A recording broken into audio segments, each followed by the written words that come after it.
Hello, Serge here from the backyard driving range. Alright, have a letter that came in today to customer service, and this one comes from Ted Mack. And Ted Mack says, Don, I am now 82 years young. At about age 70, I had so much back pain I almost gave up this game. Then, like you, I started to make changes in my swing to rid myself of the pain, and I had made many of the changes that are part of the PPGS swing before I found your website. You are a lifesaver for so many of us. I recently made a change with my right foot, and in parentheses he's got right-handed, so that would be his back foot, squaring it to my target line. This has helped me with three things. It helps me limit my turn, he's talking about his backswing turn, makes it easier to bump, and gives me the same thing to check my hips and shoulders alignments against. Your thoughts on this change? Eternally grateful, Ted Mack. Okay, let's talk about what Ted is saying here about squaring his foot to his aiming line. Okay,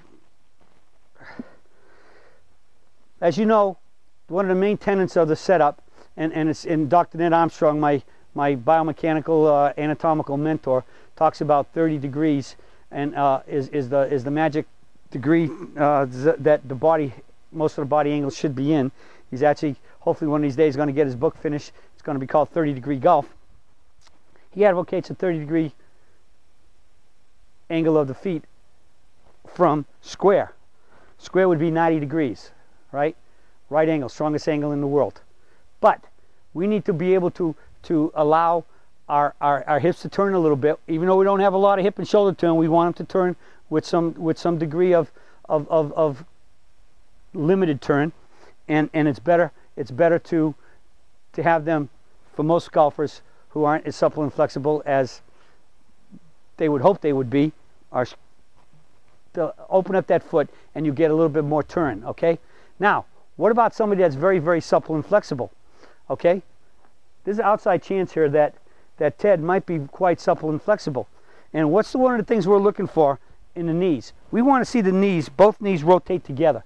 See, if we go this and turn it open like this, and the feet are flared, we make a little bit of turn. I want both knees going together to the right, and then they go back together to the left. But for most folks, if you straighten out your back leg, which is what basically Ben Hogan did. He's the person that figured this out, and what did he do? He used to make a big, huge turn. He had a huge turn, a way big overswing. His club used to come down to here. He had to pull it up, and he'd get stuck behind the golf ball, which if you get stuck and you stay and you're back here too long, you're going to get flipping the club over, and you're going to live with never knowing when a snap hook or pull hook or a duck hook is going to come up and grab you. All right? And so his goal was to get cure to left. Sam Snead had to live with that problem. Almost anybody who's a relatively vertical swinger with a big turn, and you go to parallel or longer, you got to pull the club up before it comes down, and all that motion pulls you back and you get stuck here. So Hogan figured out, he came up and he turned his foot straight or square, cocked his knee in, and he came up with the theory about turning against the inside of your right leg. Now, if you're not that supple and flexible, all right, as he was, and I once asked Dr. Armstrong, I said I thought Ben Hogan was like 1 in 100,000 in how he seems to be super supple and flexible, and he did this to constrict and restrict his ability to overturn and overswing.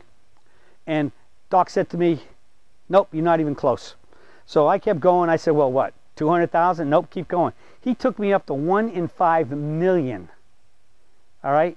So, and here we got a very unique individual with attributes, physical attributes, that could be as much as 1 in 5 million. And even if you took back then at 30 million golfers, that means there's only 6 of them in the country that could be anywhere near as supple and flexible as him that this would work for, because he could still turn way past 90 degrees even with his right leg in that position and trying to turn against it. But what does everybody else who isn't supple and flexible enough? What'd that do? It turns you into a reverse tilter, and you're getting way ahead of the ball, and you got to come backwards to try to hit it if you're trying to have a release and impact. All right, so you got to be careful that when you read things and you want to do things, that do you have the physical attributes to do that? All right, so I'm going to guess right here. There's a high probability that Ted, even at his age, is still quite supple and flexible. All right, because he's making a turn. He felt that, from what I read in that letter, it's controlled his backswing even better. The length and the turn of his backswing even better, so he might be okay. When I played like that, and most people, if you got either of your feet straight, you're going to have a case where they're moving against each other. They're kind of pistoning, all right?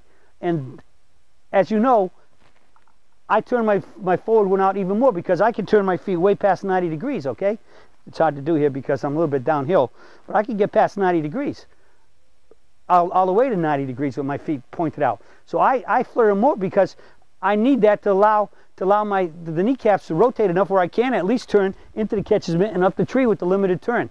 So the key becomes, as I said, one of the beauties of the peak performance golf swing is that we can work with what you got. If you're super flexible, it becomes even more important for you to still be the way with the flared feet, or maybe you can tighten them up a little bit.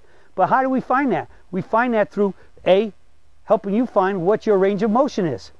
And if your range of motion can go way too much, then our goal is going to be to tighten you up. But how do we tighten you up? We're going to tighten you up by the wide knees, outward pressure. All right? The narrow stance, shoulder width, wide knees, outward pressure, and hold the knees. All right? So I got to believe it's obvious that without a doubt, Ted must still have some good suppleness and flexibility.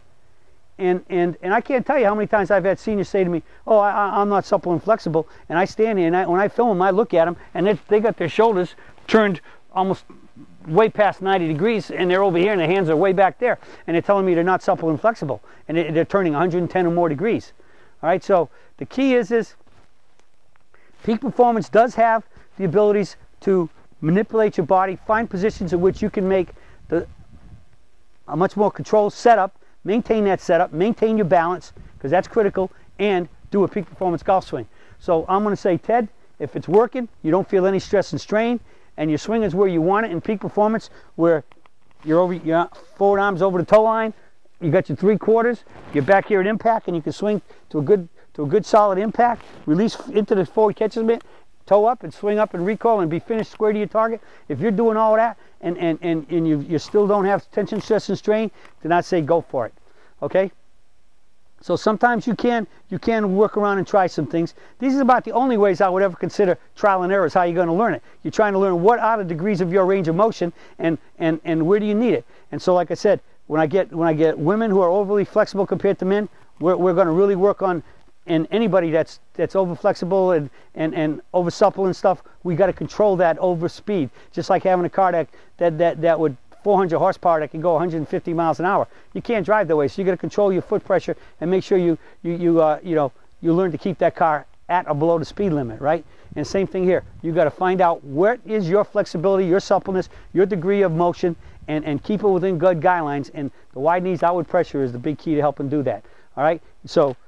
You can experiment a little bit, but stay within bounds of PPGS, and I will still call that in bounds if you're having the success Ted is with getting that back foot flared, squared.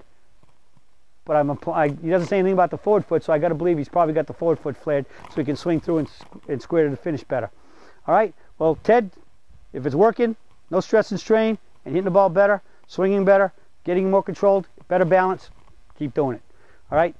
So that's it from the search for today. Open your mind and maybe check some things out now and then, but don't veer too far off course, and what's going to tell you that? Solidness of contact and where your ball starts and where it finishes. In the end, that's the ultimate guideline. How am I hitting it and where's it ending up? Okay, that's it for the search for today, and I'll be speaking with you all again soon.